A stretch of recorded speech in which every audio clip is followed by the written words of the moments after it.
Yes, good evening, one and all. So, welcome back to our session. So, today in this session, we are going to discuss about a small and very important topic which mainly comes for the objective type of questions. So, yesterday in the previous video sessions, we have discussed about hydrogenation concept, saturated hydrocarbons, unsaturated hydrocarbons, substitution reactions and addition reactions, alkenes and alkynes, and esterification, and about the formation of the esters and conversion from ethanol to ethanoic acid and oxidation reduction. So everything we have covered in the previous video sessions. In this session we are going to discuss about the different functional groups. అసలు మనకి carbon and it's compounds లో మనకి ఎక్కువగా ఉపయోగించే functional groups ఏంటి, అయితే దాన్ని మనం ఎలా ఐడెంటిఫై చేస్తాం, how can we identify the given functional group, and what is the importance of that one, and what are the different logics to remember the functional group.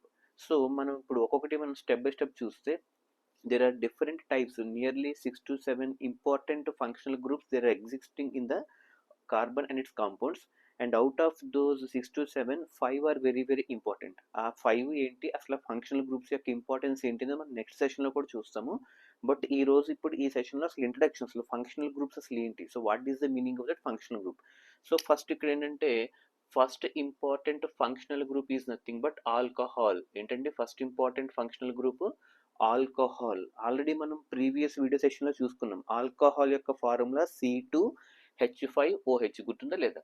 C2H5OH. OH అంటే మనం alcohol group అని చెప్పాం. అంటే దీని అర్థం alcohol can be represented by the functional group -OH. OH అనేది కనుక ఉంటే అది ఆల్కహాలిక్ ఫంక్షనల్ గ్రూప్ అవుతుంది. అంటే మీరు అబ్జర్వ్ చేయండి, దీన్ని మనం మైనస్ అని చదవకూడదు.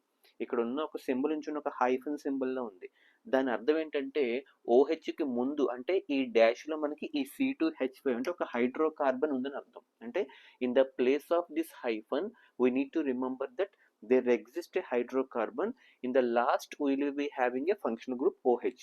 సో మనకి ఒక హైడ్రోకార్బన్తో ఫామ్ అవుతూ చివరిలో కనుక OH అనే నొటేషన్ కనుక ఉంటే ఆ హైడ్రోకార్బన్ అనేది ఏ ఫంక్షనల్ గ్రూప్ చెందిందంటే ఆల్కహాలిక్ ఫంక్షనల్ గ్రూప్. అర్థం లేదా? So in this way we have to remember the first important functional group is alcohol, which is represented by the hyphen OH. In the place of hyphen we have to remember that that place is going to be occupied by hydrocarbons. Is it clear or not? So first important functional group ఏంటంటే alcohol. ఎలా identify చేస్తాము? OH అనే నొటేషన్తో identify చేస్తాం. Second important functional group is carboxylic group. ఏంటంటే అది carboxylic group. ఇది కూడా already మనం ప్రీవియస్ వీడియో సెషన్లో డిస్కస్ చేసుకోవడం జరిగింది. అంటే ఆల్కహాలిక్ గ్రూపు, కార్బాక్సిలిక్ గ్రూపు, ఈ రెండు ఫంక్షనల్ గ్రూప్స్ని కనుక మనం మిక్సప్ చేస్తే మనకి ఎస్టర్స్ అన్న ఫామ్ అవుతాయని చెప్పుకున్నాం. ద ప్రాసెస్ని మనం ఎస్టరిఫికేషన్ అంటాం. అవి ఒక స్వీట్ స్మెల్ ఫ్లేవర్డ్ సబ్స్టెన్స్ అని కూడా చెప్పుకున్నాం. అలా ఇక్కడ కార్బాక్సిలిక్ గ్రూప్ అంటే ఎక్కువగా ఎసిటిక్ యాసిడ్ అంటే యాసిడ్కి సంబంధించిన గ్రూప్ అనమాట.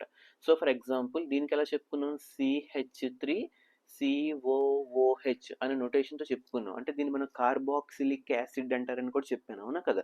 సో కార్బాక్సిలిక్ యాసిడ్ అంటే మీరు ఒకసారి నొటేషన్ అబ్జర్వ్ చేస్తే CH3COOH అంటే ఈ COOH అనే నొటేషన్ నుంచి చివరిలో COOH అంటే చివరిలో హైఫన్ COOH అనమాట. COOH. సో ఇలా ఉంటూ ఇన్ ద నొటేషన్ మనం ఏమంటాం, కార్బాక్సిలిక్ ఫంక్షనల్ గ్రూప్ అంటాం. ఏమంటాం? Carboxylic functional group. Again this hyphen indicates that there exist a hydrocarbon CH3. అంటే ఈ ప్లేస్లో మనకి CH3 అనే ఒక హైడ్రోకార్బన్ ఉంటుంది. ఉంటూ చివరిలో COOH అనే ఒక సఫిక్స్తో ఎండ్ అయితే అది carboxylic functional group. First one వచ్చి alcohol OH, second carboxylic group అంటే COOH. And third important functional group is about aldehyde. ఏంటంటే third one aldehyde. Okay, so functional group ఏంటి? ఆల్డిహైడ్. ఏమంటాం దాన్ని? ఆల్డిహైడ్. సో దీని యొక్క నొటేషన్ మనం ఎలా గుర్తుపెట్టుకుంటే హైఫన్. హైఫన్ అంటే ఏంటి? ఆ ప్లేస్లో మనకి ఒక హైడ్రోకార్బన్ అనేది ఇంక్లూడ్ అవుతుంది అని గుర్తుపెట్టుకోవాలి. Hyphen CHO.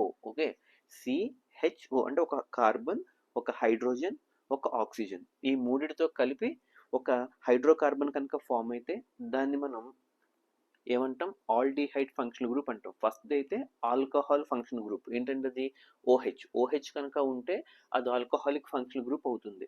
అలా కాకుండా సిఓఓహెచ్ ఉంటే అది కార్బాక్సిలిక్ ఫంక్షనల్ గ్రూప్ అవుతుంది. అలా కాకుండా హైఫన్ అది ఉండి సిహెచ్ఓ కనుక ఉంటే దాన్ని ఆల్డిహైడ్ ఫంక్షనల్ గ్రూప్ అంటాం. ఆల్డిహైడ్. సో నెక్స్ట్ వన్ వచ్చేటప్పటికి ketone. Next important functional group is ketone. KETONE.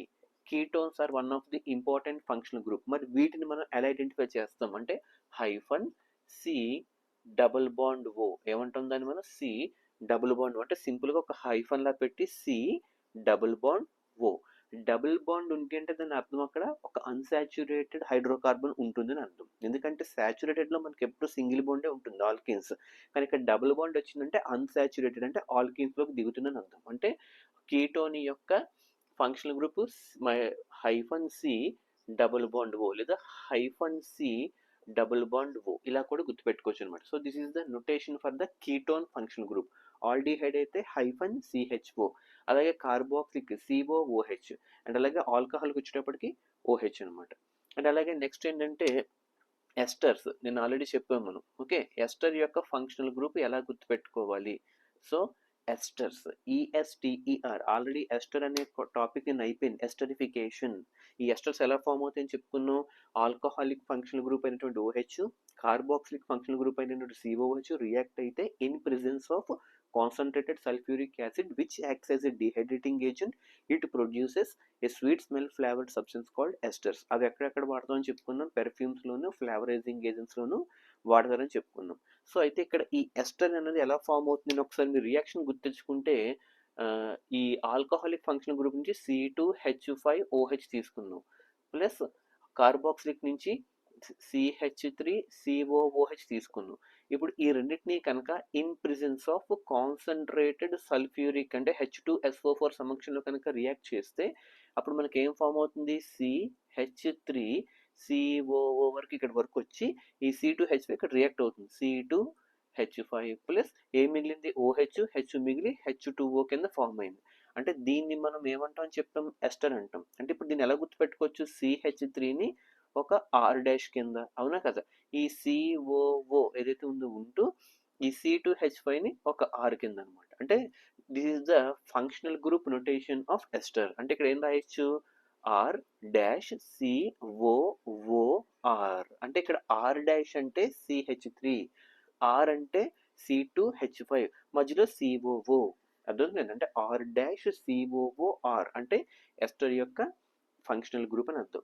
ఇవి మనం ఎక్కువగా గుర్తుపెట్టుకోవాల్సి వస్తుంది. ఆల్కహాల్ ఒకటి, కార్బాక్సిలిక్ యాసిడ్ గ్రూప్ ఒకటి, ఆల్డిహైడ్ ఫంక్షనల్ గ్రూప్ ఒకటి, కీటోన్ ఒకటి, ఎస్టర్ ఒకటి. ఇవన్నీ కూడా మనకి చాలా చాలా ఇంపార్టెంట్ ఫంక్షనల్ గ్రూప్స్ అనమాట. సో వీటితోనే మనకి నెక్స్ట్ రాబోయే రియాక్షన్స్ అనేవి ఉంటాయి. అసలు అవి ఏంటి అన్నది నెక్స్ట్ అప్కమింగ్ క్లాసెస్లో చూద్దాం. క్లియర్. అండ్ అలాగే మనకి ఇంకోటి కూడా ఉంటుందండి, సోప్స్ మనం ఎలా ఐడెంటిఫై చేస్తాం, సోప్ యొక్క ఫంక్షనల్ గ్రూప్ ఎలా ఉంటుంది, ఇది జస్ట్ గుర్తుపెట్టుకుని రియాక్షన్ ఇచ్చినప్పుడు నేను చెప్తాను. జనరల్గా సబ్బులు అంటాం, సబ్బు, అవునా కదా, సోప్.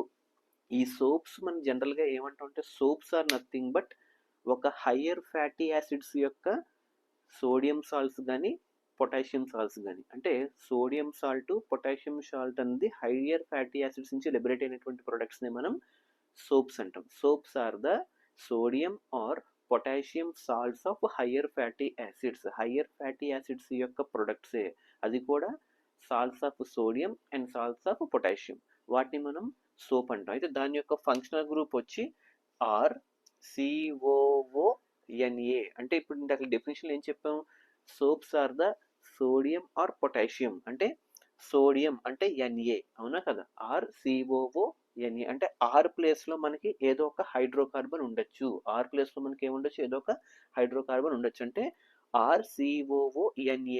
Na అంటే ఏంటండి, సోడియం. ఇందాక చెప్పాను soaps are the sodium and potassium salts, అంటే సోడియం సాల్ట్ అయిపోయింది, ఇంకా మనకి ఏముంది, పొటాషియం, అంటే RCOO.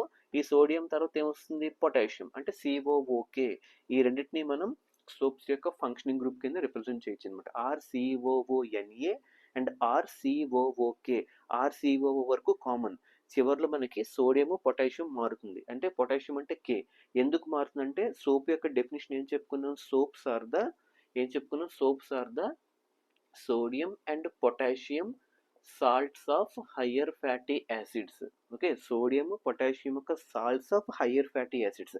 హయ్యర్ ఫ్యాటీ యాసిడ్స్ యొక్క సాల్ట్స్, అందులో కూడా మనకి ఏముండాలి? సోడియము పొటాషియం, అంటే ఆర్సిఓఓఎన్ఏ ఆర్సిఓఓకే, ఈ రెండు కూడా మనకి ఏం రిప్రజెంట్ చేస్తాయంటే సోప్ యొక్క functional group. So these are the very very important concepts to be remembered. Okay, in the next session we shall focus on about the saponification concept, very very important. Okay, so good evening, have a nice day.